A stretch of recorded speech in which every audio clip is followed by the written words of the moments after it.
오늘 우리에게 주신 하나님의 말씀은 에베소서 3장 14절에서 21절까지 말씀입니다. 에베소서 3장 14절에서 21절까지 말씀 봉독하겠습니다. 이러므로 내가 하늘과 땅에 있는 각 족속에게 이름을 주신 아버지 앞에 무릎을 꿇고 비노니 그의 영광의 풍성함을 따라 그의 성령으로 말미암아 너희 속사람을 능력으로 강건하게 하시오며 믿음으로 말미암아 그리스도께서 너희 마음에 계시게 하시옵고 너희가 사랑 가운데서 뿌리가 박히고 터가 굳어져서 능히 모든 성도와 함께 지식에 넘치는 그리스도의 사랑을 알고 그 너비와 길이와 높이와 깊이가 어떠함을 깨달아 하나님의 모든 충만하신 것으로 너희에게 충만하게 하시기를 구하노라. 우리 가운데서 역사하시는 능력대로 우리가 구하거나 생각하는 모든 것에 더 넘치도록 능히 하실 예게 교회 안에서와 그리스도 예수 안에서 영광이 대대로 영원무궁하기를 원하노라. 아멘. 능력 있는 삶을 살기 원하지 않는 사람은 아마 없을 것입니다. 누구나 이 땅을 살아가면서 능력 있는 사람이 되기를 원하고 능력 있는 삶을 추구합니다. 그런데 능력 있는 삶에 대한 저마다의 정의가 다르고 또 그것을 추구하는 방법도 각기 다양한 것 같습니다. 그렇다면 궁금하지요? 성경에서 말하는 능력 있는 삶이란 무엇일까? 그리고 그것이 세상에서 말하는 능력보다 더 탁월할까? 그리고 그것을 우리가 정말 추구할 만한 가치가 있는 것일까 하는 것을 오늘 말씀을 통해서 함께 살펴보고자 합니다.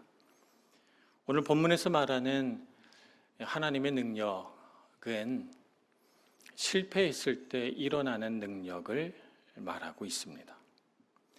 세상은 일반적으로 어떤 것을 능력이라고 하는가 하면 주어진 자원을 잘 관리하는 능력 혹은 사람을 잘 관리하는 능력을 능력이라고 합니다. 자원을 관리하는 능력은 경영 능력이라고 하고 사람을 관리하는 능력은 리더십이라고 합니다. 사람이 어떤 중요한 자리에 올라도 그 소유한 것을 경영할 만한 능력이 되지 못하거나 사람이 어떤 높은 자리에 올라도 그 위치에 걸맞는 리더십을 갖추지 못했을 때는 그가 소유한 것이, 그가 올라갔던 그 높은 자리가 그에게 불행한 일이 되곤 하는 것을 보게 됩니다. 말하자면 그 내면의 그릇, 성경에서 말하는 그 속사람이 준비되지 않은 상태에서 주어진 소유나 어떤 자리는 축복이 아니라 그 사람을 불안하게 만들고 주변 사람들을 힘들게 만드는 결과를 가져온다라고 하는 것이죠. 이것은 쉽게 건축의 원리로 설명할 수 있을 것 같아요. 우리가 이 세상에서 얻고자 하는 어떤 지위나 소유나 세상의 능력 같은 것들을 이 건물을 쌓아 올리는 층수로 비유할 수 있겠습니다. 층수를 쌓아 올리며 그 한 층 한 층을 올릴 때마다 거기에 들어가는 자원들이 있지 않습니까? 벽돌이 들어가고 시멘트가 들어가고 여러 가구들이 들어가고 재료들이 많이 들어가죠. 우리는 우리 인생의 집을 높게 짓기를 원합니다. 반면 그 건물을 지탱하는 그 하부 기초 지지력을 이루는 것이 무엇입니까? 그것이 속사람입니다. 속사람이 강해야 그 건물을 높이 올렸을 때 그 건물이 무너지지 않고 든든하게 서 있을 수 있습니다. 만약 기초 공사를 제대로 하지 않고 부실한 상태에서 말하자면 속사람이 튼튼하고 건강하지 않은 상태에서 건물을 높이 쌓아 올리면 기초가 부실한 그 건물은 무게를 견디지 못하고 무너져 버리고 말 것입니다. 속사람이 강하지 못하면 우리 인생이 그렇게 될 수 있다는 뜻입니다. 우리는 소유가 많아져서 많은 소유를 경영하고 싶어 하고 높은 자리에 올라가서 리더십을 발휘하고 싶어 하지만 소유가 많아진다고 저절로 경영 능력이 생기는 것은 아니고 높은 자리에 오르면 저절로 리더십이 생기는 것은 아닙니다. 사실 엄밀히 말하면 우리는 우리 인생에서 많은 것들을 실패를 통해서 배워갑니다. 경영 능력도, 그리고 사람을 관리하는 리더십도 실패를 통해서 이렇게 하면 안 되는구나, 이렇게 해봐야지 하고 배워가게 되는 것이죠. 마치 아기가 걸음마를 배울 때 수없이 비틀거리고 넘어지는 과정을 통해서 걷는 것을 배워가듯이 우리도 그렇게 시행착오를 통해서 실패를 경험하면서 배워간다고 말할 수 있을 것입니다. 그러니까 우리 인생의 어떤 능력들이 이런 실패와 시행착오를 통해서 배워가는 것이라면, 그러면 우리에게 정말 중요한 능력이 무엇입니까? 다시 일어서는 능력이죠. 실패해도 또 일어서고, 실패해도 또 일어서고, 다시 일어서는 능력이야말로 진짜 능력이라고 말할 수 있겠습니다. 아무리 높은 성취와 성공을 이루어도 한 번 성공한 뒤에, 한 번 실패한 후에 두 번 다시 일어나지 못하는 사람이 있다면, 여러분은 그 사람을 놓고 성공한 능력이 있는 사람이다, 이렇게 말할 수 있겠습니까? 능력 있는 사람은 어떤 사람입니까? 실패했을 때 다시 일어나는 능력을 가진 사람입니다. 오늘 16절 말씀이 이렇게 말씀합니다. 그의 영광의 풍성함을 따라 그의 성령으로 말미암아 너희 속사람을 능력으로 강건하게 하시오며. 주님께서 우리에게 주시고자 하는 능력은 무엇입니까? 우리 속사람이 강건해지는 능력입니다.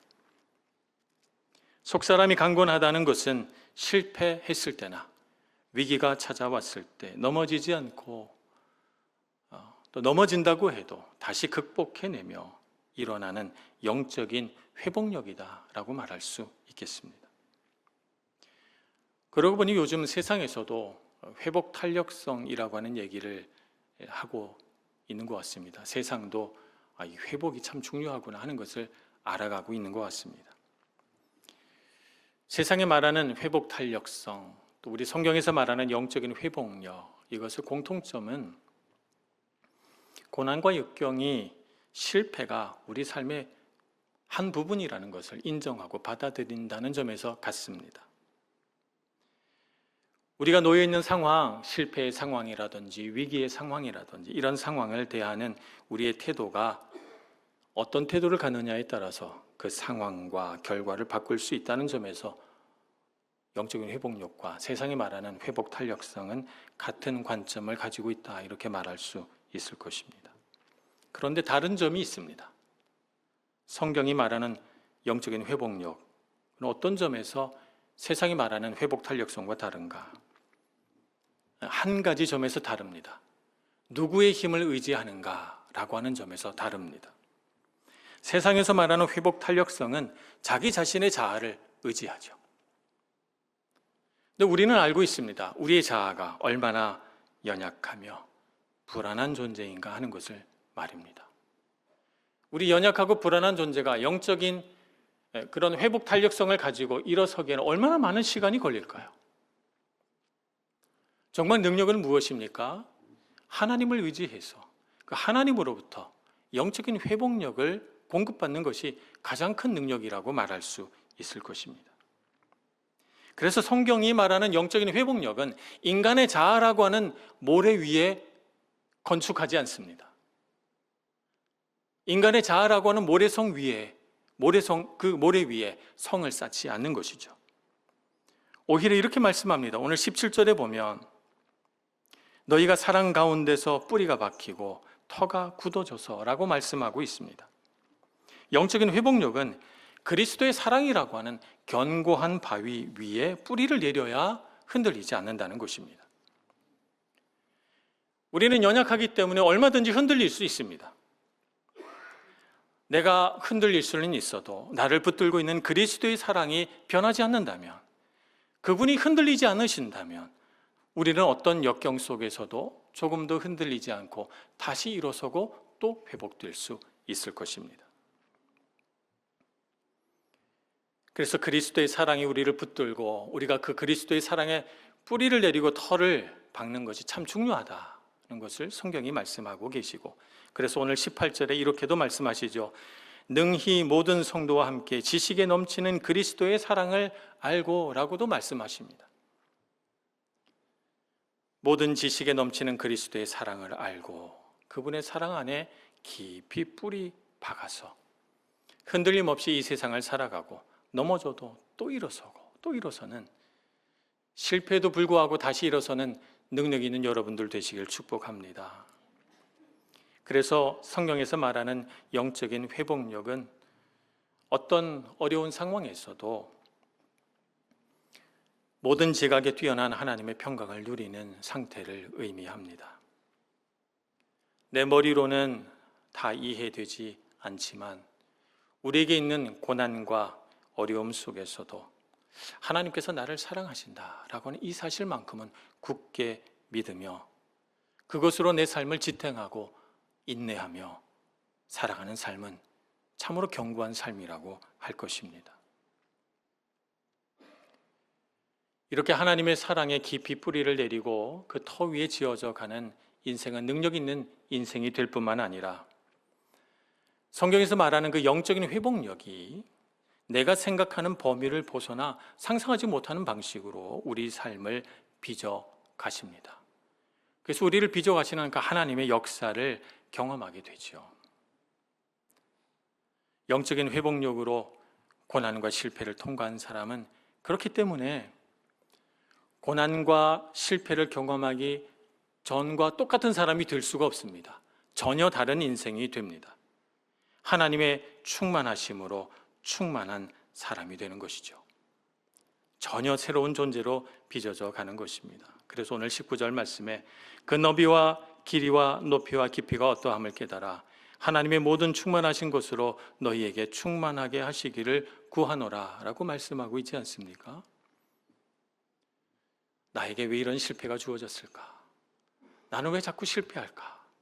나를 묵상하는 데서 벗어나서 그 고난과 역경 속에서 또 일어서게 하고 또 소망을 갖게 하는 하나님의 놀라운 영적 회복력을 간구하시고 그 능력 가운데 또 일어서시는 여러분 모두가 되시길 축복합니다. 첫 번째 능력이 이렇게 실패도 불구하고 회복되는 영적인 회복력이 능력이라면, 두 번째 능력은 자기를 깨트리는 능력이야말로 참 능력이라고 말할 수 있겠습니다. 세상은 이런 자기를 깨트리는 능력을 능력이라고 하지 않습니다. 오히려 세상에서 말하는 능력이란 자신의 지식과 경험을 무한히 확장시켜 나가는 독점적인 능력을 능력이라고 합니다. 성경이 말하는 능력은 나를 깨트려서 타인을 살리는 관계적인 능력을 말하기 때문에 나를 깨트려 타인을 살리는 능력, 이런 능력을 세상의 관점으로 바라보면 능력으로 보이지 않습니다. 오히려 미련해 보입니다. 왜 저러고 사나? 그 생각이 들죠. 이 사실은 사도 바울이 살았던 고대에도 마찬가지였던 것 같습니다. 고린도전서 1장 18절에서 사도 바울은 이렇게 고백합니다. 십자가의 도가 멸망하는 자들에게는 미련한 것이요 구원을 받는 우리에게는 하나님의 능력이라, 이렇게 말씀하셨으니까요. 꽃으로 비유하자면 세상의 능력은 화려한 조화와도 같습니다. 겉으로는 완벽하고 단단하고 변하지 않습니다. 그런데 중대한 결점이 있습니다. 생명이 거기에 없습니다. 그러나 성경적인 능력은 어떻습니까? 씨앗이 땅에 묻혀서 껍질이 깨어지는 과정을 통해서 그 씨앗이 발아가 되고 식물이 자라나 열매를 맺습니다. 생명의 능력이 성경에서 말하는 참 능력입니다.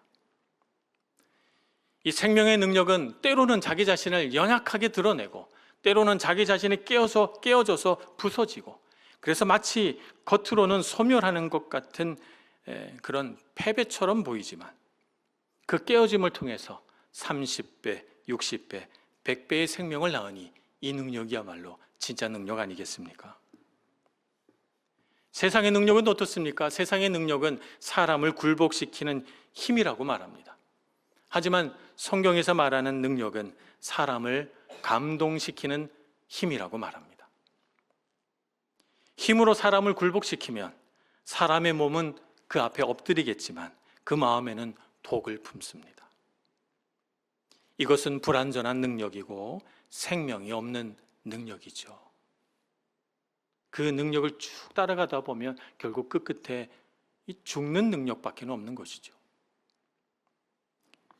그러나 예수님처럼 자신의 무릎을 꿇고 제자들의 발을 씻겨주며 자신의 몸을 내어주어 사랑으로 섬기며 살아가는 그런 삶의 능력이야말로 마음을 변화시키는 능력이요, 사람의 인생을 바꾸는 능력이라고 말할 수 있을 것입니다. 그래서 오늘 17절에는 이렇게 말씀합니다. 믿음으로 말미암아 그리스도께서 너희 마음에 계시게 하시옵고. 우리가 이렇게 자기 자신을 깨트리는 능력을 소유하기 위해서는 누가 필요합니까? 예수님이 필요하십니다. 예수님이 우리 안에 들어오셔야, 그래야 그 분의 사랑으로, 그 능력으로 우리 자신을 깨트리고 우리 안에 생명을 품게 되는 것이죠. 그리스도께서 우리 마음에 계실 때야 비로소 우리의 속사람은 강건해지고 그리스도의 능력으로 살 수 있기 때문입니다. 르네상스 시대의 조각가였던 미켈란젤로는 자신이 하고 있는 이 조각을 정의하면서 이렇게 말했습니다. 조각이란 불필요한 부분을 깎아내는 과정이다, 이렇게 표현했습니다. 미켈란젤로가 거대한 대리석을 마주했을 때 사람들은 그 돌의 그 어마어마한 크기와 단단함에 주목했습니다. 하지만 미켈란젤로는 그 돌을 깨트리고 깎아내기 시작했습니다. 돌의 입장에서 보면 자신의 부피가 줄어들고 살점이 떨어져 나가는 고통스러운 과정이다, 이렇게 볼 수 있습니다. 돌이 만약에 자기 크기와 모습을 유지하려고 고집했다면 그저 무겁고 커다란 바위덩어리 지나지 않았을 것입니다. 하지만 미켈란젤로라고 하는 거장의 손길 아래 자신이 깨트려지도록 내어주었을 때 비로소 수많은 사람들에게 감동을 주는 피에타라고 하는 생명력 있는 예술품으로 거듭나게 되는 것입니다. 하나님은 위대한 생명의 조각가이십니다. 우리라고 하는 딱딱한 자아를 깎아내어 우리 안에 담겨진 그리스도의 형상을 드러내기를 원하십니다. 그러면 우리는 어떻게 해야 됩니까? 나를 다듬어 가시도록, 내가 깨트려지도록 그분의 손에 우리를 내어드려야 합니다. 내가 깨트려져야 주님이 나타나십니다. 내가 내 힘을 내려놓아야 주님의 능력이 내 안에서 드러날 것입니다. 그러니 내 자신을 깨트리는 것을 두려워하지 말고, 내가 깨지는 아픔을 실패나 소멸이라고 생각하지 말고, 하나님의 작품이 되어 복음의 생명력으로 사람을 변화시키는 힘이라고 생각하고 깨어지기를 원하며, 그 깨어짐으로 타인을 위로하고 회복시키는 능력 있는 그리스도인 되기를 소망합니다. 이렇게 해서 우리에게 정말 유익이 있을까? 내가 깨트려지는 그 과정을 통해서 나에게 어떤 유익이 있을까? 오늘 20절에서는 이렇게 말씀합니다. 우리 가운데 역사하시는 능력대로 우리가 구하거나 생각하는 모든 것에 더 넘치도록 능히 하실 이에게 라고 말씀합니다. 우리가 나를 확장시키려고 내 지식과 경험으로, 내 독점적인 힘으로 나를 견고하게 세워가는 이 세상의 능력을 자랑할 때에는 내가 아무리 있어봐야 결국 내가 계획한 만큼만 얻을 수 있을 뿐입니다. 내가 계획한 만큼 얻어도 잘하는 것입니다. 왜냐하면 대부분의 사람들은 내가 계획한 만큼도 못 이루고 살기 때문입니다. 그러나 나를 깨트려 하나님께 내어드릴 때 나타나는 결과는 어떻습니까? 하나님께서 계획하신 만큼 됩니다. 우리가 구하거나 생각하는 모든 것에 더 넘치도록 해주신다고 하셨으니까 말입니다. 그리스도께서 우리를 위해 자신의 생명을 내어주신 것처럼 우리도 우리 내면에 그리스도의 영을 품고 우리 자신을 깨트려 그분께 우리를 내어드리면 하나님의 무한한 능력이 우리 안에 흐르게 되고 우리가 계획하고 우리가 이루려고 했던 것보다 더 놀랍고 큰 결과를 얻게 되리라 믿습니다. 이 능력은 세상의 어떤 능력보다 훨씬 더 큰 능력입니다.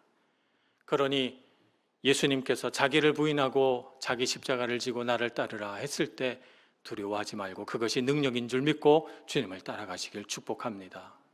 나를 깨트려 한 알의 밀알이 되어 내가 썩어짐으로 새 생명을 피워내는 것이다 라고 말씀할 때 내 깨어지려고 하지 않는 고집센 자아를 붙들고 사지 말고 그 자아를 깨트리고 주님 말씀대로 살겠습니다 라고 고백할 때 그것이 우리의 능력이 되는 줄로 믿습니다. 이 능력으로 우리는 새 생명으로 빚어져 갑니다. 이 능력으로 살아갈 때 우리와 관계된 사람들에게 선한 능력을 베풀 수가 있습니다. 진정으로 이 세상에 생명의 능력을 발휘하며 살아가는 사람이 될 수 있는 것이죠. 그러니 여러분, 주님께서 우리 마음이 깨어지기를 원할 때 깨트려 주님 앞에 서시기 바랍니다. 나를 빚어가시는 주님의 손에, 그 위대하신 영혼의 조각가의 손에 우리 영혼을 맡겨드리는 여러분 모두가 되시길 축복합니다. 마지막으로 우리의 능력은 하나님의 영광을 위해 사는 능력이 참 능력입니다. 사실 우리의 속사람이 강건하여져서 실패에도 불구하고 주님의 능력을 의지해서 또 일어나고 우리 마음을 깨트려서 그리스도의 그 생명력을 마음에 품고 하나님 안에서 빚어져 간다면 우리 삶에 나타나는 것은 무엇입니까? 하나님의 영광이죠. 자연스럽게 하나님의 영광이 드러날 것입니다. 제가 어떤 책을 읽다가 한 무신론자가 쓴 글을 본 적이 있습니다. 그는 기독교가 말하는 하나님의 영광은 세상에서 영광을 누리지 못한 실패자들을 위로하기 위한 말에 불과하다, 이렇게 썼더라고요. 여러분 어떻게 생각하십니까? 정말 그렇습니까? 무신론자들의 눈에 보면 우리는 다 실패자로 보이나 봅니다. 세상의 영광은 능력이 있는 것이고 하나님의 영광은 실체가 없고 능력도 없는 것입니까? 한번 살펴보죠. 세상의 영광은 어떻습니까? 세상의 영광은 조건부입니다. 조건이 주어져야 영광을 줍니다. 내가 무언가를 해냈을 때 주어지는 것이 세상의 영광이죠. 그래서 세상의 영광은 박수갈채를 받아도 불안합니다. 왜냐하면 다음에 또 해내지 못한다면, 다음에 또 어떤 성취를 이루어내지 못한다면 그 영광은 금세 사라질 것이고 그 무언가를 해낸 또 다른 사람에게로 갈 것이기 때문입니다. 그래서 오늘날 세상 사람들의 추앙을 받는 연예인들이나 혹은 높은 자리에 올라가 매스컴을 타는 많은 사람들이 영적으로 불안해하고 우울증에 시달리고 공황장애가 있고 이런 일들이 비일비재하지 않습니까? 왜냐하면 조건부기 때문에 그렇습니다. 그러나 하나님의 영광은 어떻습니까? 하나님의 영광은 그리스도 예수 안에서 우리에게 주어지는 관계적인 영광입니다. 나라고 하는 보잘것없는 사람에게 찾아오셔서 그리스도 예수의 보혈로 하나님의 자녀가 되게 해주신 영광이죠. 나에게 어떻게 이런 은혜를 주셨을까 생각해 보면서 주님을 찬양합니다 라고 할 때 생겨나는 영광이 하나님의 영광입니다. 그래서 인간의 영광과 비교해 보자면 인간의 영광은 우리가 무엇을 하는가에 따라서 주어지는 것이 영광이지만 하나님의 영광은, 그리스도의 영광은 우리가 누구인가, 누구에게 속했는가 라고 하는 데서 주어지는 영광이다라고 비교할 수 있겠습니다. 무엇을 하는가에 따라서, 얼마나 성취했는가에 따라서 주어지는 인간의 영광은 계속해서 성취하지 못하면 인정과 칭찬은 금세 사라지기 때문에 그 영광을 추구하는 사람은 그 영광의 노예가 돼서 살아갈 수밖에 없습니다. 그러나 자격 없는 자를 하나님의 자녀로 삼으신 하나님의 영광은 그 안에 가득한 사랑으로 말미암아서 우리를 자유케 해줍니다. 내가 어느 곳, 어느 장소, 어느 때에 있어도 얼마든지 당당하고 능력 있게 살아갈 수 있습니다. 그분이 나를 자녀로 부르셨기 때문입니다. 인간의 영광은 타인의 인정과 칭찬이라는 빛이 꺼지는 순간 캄캄한 어둠에 잠기게 되지만 내 안에 살아계셔서 역사하시는 사랑의 하나님으로 인한 영광은 내 안에서 영원토록 나를 밝혀주는 생명의 빛이 됩니다. 또 인간의 영광은 희소 가치가 중요합니다. 아무리 높은 성취를 이루었어도 다 나처럼 같은 성취를 이루면 그건 영광이 없습니다. 희소 가치에 따라서 영광의 등급이 정해집니다. 최고의 영광은 어떤 영광입니까? 성취하기 가장 어려운 일을 성취했을 때 최고의 영광을 줍니다. 따라서 많은 사람들이 얻기를 바라지만 얻지 못하는 희소 가치가 높은 그런 영광이 가장 큰 영광이라고 말할 수가 있겠죠. 그러니까 어떻습니까? 세상의 영광을 얻으려면 나를 제외한 많은 사람들이 실패해야 됩니다. 많은 사람이 그 영광에 도달하지 못해야 됩니다. 많은 사람들이 성취를 하지 못하고 좌절하고 실패해야 내가 영광을 얻습니다. 세상의 영광을 내가 받기 위해서는 누군가가 반드시 패배해야 하는 냉정한 제로섬 게임이 바로 세상의 영광이죠. 나의 성공은 타인의 실패를 기반으로 만들어지고, 나의 높음은 타인의 낮음을 전제로 해서 세워지고, 그래서 인간의 영광은 누리면 누릴수록 고독하고 외로워집니다. 그러나 어떻습니까? 그리스도의 영광은 그렇지 않습니다. 오늘 말씀 18절에 있는 것처럼 능히 모든 성도와 함께 라고 말씀하고 있는 것처럼 우리가 누리고자 하는 하나님의 영광은 모든 성도와 함께 누리는 영광입니다. 모든 사람들이 하나님의 자녀가 되기를 바라고, 모든 사람이 하나님의 사랑을 알기를 원하고, 모든 사람이 그 하나님의 자녀됨에 이르는 그 영광의 빛을 바라보며 살기를 원하는 것이 하나님의 영광이죠. 하나님의 영광은, 그리스도의 영광은 누리면 누릴수록 더 커지고 많은 사람이 함께 할수록 그 영광의 빛은 더욱 찬란해집니다. 내가 그리스도의 영광을 많이 누리면 내 옆에 있는 사람도 함께 즐거워지고 아름다워지고 빛나게 되는 것입니다. 그러니 여러분, 세상의 영광, 그 헛된 영광을 잡으려고 쫓아가지 마시고 내게 임한 하나님의 영광이 얼마나 큰가를 묵상하며 그 영광을 크게 드러내기 위하여 살아가는 여러분들 되시길 축복합니다. 그러나 여러분, 하나님의 영광이 우리의 삶 가운데 주어지는 거 쉽지 않다고 느끼십니까? 그러면 여러분, 내가 하나님의 자녀됨을 깊이 누릴 수 있도록 하나님 앞에 머무시고 하나님의 영광이 내 삶에 나타날 때까지 포기하지 말고 계속해서 주님 의지하는 여러분들 되시길 축복합니다.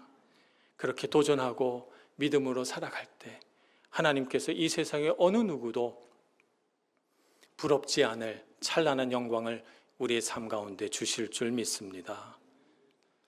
오늘 우리가 누리는 능력을 살펴보았습니다. 넘어져도 다시 일어나는 능력. 우리의 속사람이 강건해져서 그래서 이 세상 사람들 알아주지 않아도 내 안에 주신 하나님의 사랑으로 하나님의 영광을 드러내는 자녀의 삶, 그리고 내가 깨어지는 것도 마다하지 않고 주님의 생명을 흘려보내는 내가 죽고 그리스도가 사는 삶이야말로 참 능력임을 배웠습니다. 그러니 여러분, 세상의 능력을 바라보며 부러워하지 마시고 우리 안에 있는 하나님의 능력이 얼마나 큰가 묵상하시면서 그 능력으로 살아가시는 여러분 모두가 되시길 간절히 축원합니다. 기도하겠습니다. 하나님, 우리가 참으로 능력 있는 사람으로 부르심 받았음을 깨닫게 해주셔서 감사합니다. 어리석게도 세상의 영광이 더 좋아 보여서 부질없이 세상의 영광과 하나님의 영광 사이에 갈팡질팡하며 살았던 우리의 모습을 주님께 고백하오니 주여 용서하여 주옵소서. 하나님의 영광이 얼마나 큰가를 깨닫고 하나님의 능력을 소유하기 위하여 전심으로 주님 앞에 엎드려 주님 안에서 능력 있는 사람 되도록 저희들 모두를 인도하여 주옵소서. 예수님의 이름으로 기도합니다. 아멘.